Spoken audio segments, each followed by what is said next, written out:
Government డబ్బు సంక్షేమ పథకాల కింద ప్రజలకి వాళ్ళు ఏమైపోయినా రాష్ట్రం ఏమైపోయినా కూడా సంబంధం లేకుండా ఇస్తే అది గవర్నమెంట్ డబ్బు కాదు, ఇచ్చే వ్యక్తి యొక్క డబ్బు అనుకొని ఆయనకు ఓట్లేస్తారా? లాజిక్ చాలా కరెక్ట్గా ఉంది. లేదా అనే ప్రశ్న ఇంతవరకు ఎక్కడ ఆ ప్రశ్నకి జవాబు అనేది ఎక్కడ ఏ రాష్ట్రంలో ఎప్పుడు ఏ ఎన్నికల్లో ఒక టెస్ట్ జరగలేదు. అదేంటి అంతే. ఎందుకంటే సంక్షేమ పథకాలు అనేవి ఇవ్వాలి, ఇస్తారు. లబ్ధిదారుల వరకు ఉన్నారని అంటున్నారు. లబ్ధిదారులు అంటే ఇక్కడ ఒక సమస్య ఉందండి. లబ్ధిదారు అంటే ఫర్ ఎగ్జాంపుల్ ఒక వర్కర్ ఉన్నాడు అనుకుందాం, వాడు 500 రూపాయలకి వచ్చి పని చేస్తున్నాడు మామూలుగా. ఈ సంక్షేమ పథకాలు ఇచ్చినందువల్ల ఒక 1000 మంది వర్కర్లు ఉంటే 400 మంది అసలు పనికి పోవటం లే. ఓకే, వర్కర్లు తగ్గిపోయారు, 600 మంది అయ్యారు. 600 మందిలో కొన్ని కారణాల వల్ల ఒక 100 మంది వెళ్ళలేరు, ఆరోగ్యం బాగాలేకనో లేదా ఏదో సమస్యల వల్ల. ఇక మిగిలేదు 500 మంది. ఈ 500 మందిని బతిమలాడుకుంటే వాళ్ళు ఇంతకుముందు 500 రూపాయలకు వచ్చేవాళ్ళు ఇప్పుడు 800 ఇస్తే వస్తానంటున్నారు. Okay, so cost of services పెరిగింది, వాళ్ళకి లాభం వస్తుంది. ఎవరికి? ఈ 600 మందికి. ఈ పనికి పోనవాళ్ళు ఉన్నారు చూడండి, వాళ్ళు సోమరిపోతుల్లాగా తయారైపోయారు. ఈ పథకాలు చాలు, అమ్మఒడికేనో ఇంకోడానికి వచ్చిన పథకాలు చాలు, రాష్ట్ర అభివృద్ధి చెందిందా లేదనేది పక్కన పెడదాం. 3 రాష్ట్రాలు 3 రాజధానులని ఒక రాజధాని కూడా లేకుండా అయిపోయారు. ఇప్పుడు మళ్ళీ ఈ హైదరాబాద్ని చండీగఢ్లో లాగా ఎక్స్టెండ్ చేయడానికి అడిగే పరిస్థితి వచ్చేసింది. అదే ప్రాక్టికల్గా అది కుదురుతుంది. ఎందుకు కుదరదండి? ఇప్పుడు పంజాబ్ అండ్ హర్యానాలో ఒక్క పీరియడ్ కోసం 1 ఇయర్కో ఎంతకో పెట్టారు. ఇప్పుడు కూడా అదే క్యాపిటల్, చండీగఢే క్యాపిటల్గా అది ఎక్స్టెండ్ అయిపోతూనే ఉంది. కామన్ క్యాపిటల్ పెట్టింది 1 ఇయర్కో ఎంతకో పెట్టారండి అప్పుడు.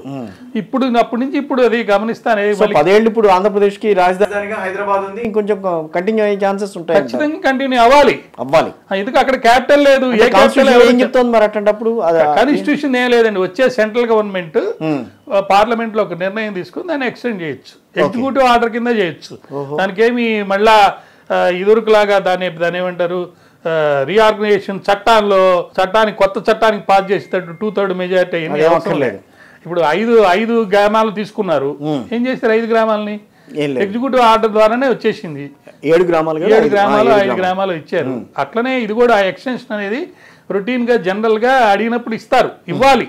అక్కడ క్యాపిటల్ అనేది కన్స్ట్రక్ట్ కాల. కాకపోతే సమస్య ఏంటంటే క్యాపిటల్ కట్టేదానికి డబ్బులు తీసేసుకున్నారు. పలాంటి క్యాపిటల్ అని కూడా చూపించారు. మ్యాప్లో పోయి చూస్తే విజయవాడ క్యాపిటల్గా కనబడుతుంది. మరి అటువంటిప్పుడు క్యాపిటల్ మీకు ఉన్నప్పుడు మళ్ళీ కామన్ క్యాపిటల్ ఏంటి అని అడిగే ప్రశ్న ఉంది. సో ఇవన్నిటినీ పొలిటికల్ డెసిషన్స్. సరే, అసలు విషయానికి వస్తే ఈ 95 సీట్లు ఉన్నాయే, ఈ 95 సీట్లకు సంబంధించి చాలా మంది రాజకీయ విశ్లేషకులు కూడా కరెక్ట్గా చెప్పలేకపోతున్నారు ఎవరికి ఎన్ని సీట్లు వస్తాయని. సపోజ్ ఈక్వల్గా వచ్చినాయి అనుకోండి, మేజర్ రోల్ ఎవరిది ఉంటుంది? షర్మిలాది ఉంటుంది. ఆపద్ధర్మ ప్రభుత్వం. అబ్బో, అదేంటి? అంతే కదా. ఇప్పుడు అన్నదమ్ములు కొట్టుకున్నారండి. రేపు బీజేపీ వెళ్ళి తెలుగుదేశం పార్టీలో చేరింది, అందరు కలిసి వచ్చారు. సో ఆవిడకు 10 సీట్లు వచ్చాయనంటే వైఎస్ఆర్ కాంగ్రెస్ పార్టీకి 70లో ఆగిపోతే ఆవిడ వచ్చి సపోర్ట్ చేస్తున్నాను తప్పదు. చేయకుండా బీజేపీకి చేస్తుందా? బీజేపీ చేస్తుందేమో, టీడీపీకి చేస్తుందేమో. టీడీపీ పవన్ కళ్యాణ్ బీజేపీ కలిసి పోటీ చేస్తే వీళ్ళ ముగ్గురు కలయిక కూడా కొంచెం ఇబ్బంది పెట్టే అవకాశం ఉంటుంది. వైఎస్ఆర్ కాంగ్రెస్ పార్టీ ఏం లేదండి, సీట్ల విషయమే ఇబ్బంది. ఎక్కువ సీట్లు వాళ్ళు అడుగుతున్నట్టు వీళ్ళు అన్ని సీట్లు ఇవ్వలేనట్టే మనం వింటున్నాం. అంతేగాని సో అంటే షర్మిల గారు రావటం అనేది ఆంధ్రప్రదేశ్ లో కొంత దెబ్బ తగిలేదు. రెండు పార్టీలకి షర్మిల రావడం ఒకటే కాదండి, దానికి తోడుగా ఇంకా 4 ఇంపార్టెంట్ పాయింట్లు ఉన్నాయి. అవి కూడా చెప్తాను మీకు. ఒకటి, రాహుల్ గాంధీ గారి యొక్క ఫస్ట్ యాత్ర ఇక్కడి నుంచి ఇటు వెళ్ళింది. అవును, అందరు వెళ్ళారు. అది సక్సెస్ఫుల్ యాత్ర అండి. అతనిలో ఒక సీనియర్ అంటే సీరియస్ లీడర్ అనేవాడు కనపడ్డాడు. న్యాయ యాత్ర అని మళ్ళీ రెండో యాత్ర కూడా ఇండియా అనే ఒక వాళ్ళ కూటమి ఫెయిల్ అవుతున్న సందర్భాలు ఉన్నా కూడా ఆ యాత్ర మీద ఫోకస్ ఏం తగ్గలేదండి. అవును, అందువల్ల రాహుల్ గాంధీ ఈ యాత్రల యొక్క ఎఫెక్టు, షర్మిల ఇక్కడికి రావటం. మరి మూడోది ముఖ్యమైనది ఏంటంటే మేము స్పెషల్ స్టేటస్ ఇస్తామని చెప్పి వాళ్ళు వాగ్దానాలు చేశారు. అవును, చేస్తున్నారు. ఫస్ట్ సంతకం దాని మీదే చేస్తామని కూడా చెప్పారు. అది much against interest of neighbouring states అయినా కూడా అక్కడ ఓట్లు తగ్గుతాయని తెలిసినా ఈ మాట చెప్తే కూడా వాళ్ళు చేస్తానంటున్నారు. ఇది స్పెషల్ స్టేటస్ ఇస్తాను. నిజంగా ఇస్తారంటే వాళ్ళు పవర్లోకి వస్తారా అనేదే ఒక సమస్య. కానీ ఒక స్ట్రాంగ్ వ్యూ అయితే 10 ఏళ్ళు అయిన తర్వాత స్పెషల్ స్టేటస్ కోసం అంత పట్టుబడతారా? ఎప్పుడైనా స్పెషల్ స్టేటస్ అనేది కనుక వస్తే ఆర్థికమైనటువంటి ప్రయోజనాలు ఎక్కువ ఉంటాయి. అవును. తర్వాత అంతకంటే ఎక్కువ ఇచ్చామని చెప్పి బీజేపీ చెప్తోంది కదా. సెల్ఫ్ ఎంప్లాయ్మెంట్ కూడా వస్తుంది కదండి. కరెక్ట్. ఇప్పుడు ఎప్పుడైతే ఇండస్ట్రీలు పెరుగుతాయో ఎంప్లాయ్మెంట్ పెరుగుద్ది. ఎంప్లాయ్మెంట్ పెరిగిందంటే ఖచ్చితంగా ట్రాన్స్పోర్ట్ అనేది ఇక్కడ వాళ్ళు అక్కడికి పోవటం, ఇళ్ళు మారడం, రియల్ ఎస్టేట్లు ఇవన్నీ చాలా ఇది ఎంత కాన్సిక్వెంట్ ఒకదానికి ఇంటర్లింక్డ్ అనమాట. కొత్తగా ఏర్పడినటువంటి రాష్ట్రం కాబట్టి హైదరాబాద్ని కోల్పోయారు కాబట్టి అప్పట్లో వీళ్ళందరూ యూనిటీగా మాకు కలవడానికి విడిపోవడానికి లేదని వాదించారే తప్ప వీళ్ళకి కావాల్సినటువంటి ప్రయోజనాలని వాళ్ళు అడగలేదు, రాష్ట్ర యొక్క ఎఫెక్ట్ని. ఒకటి.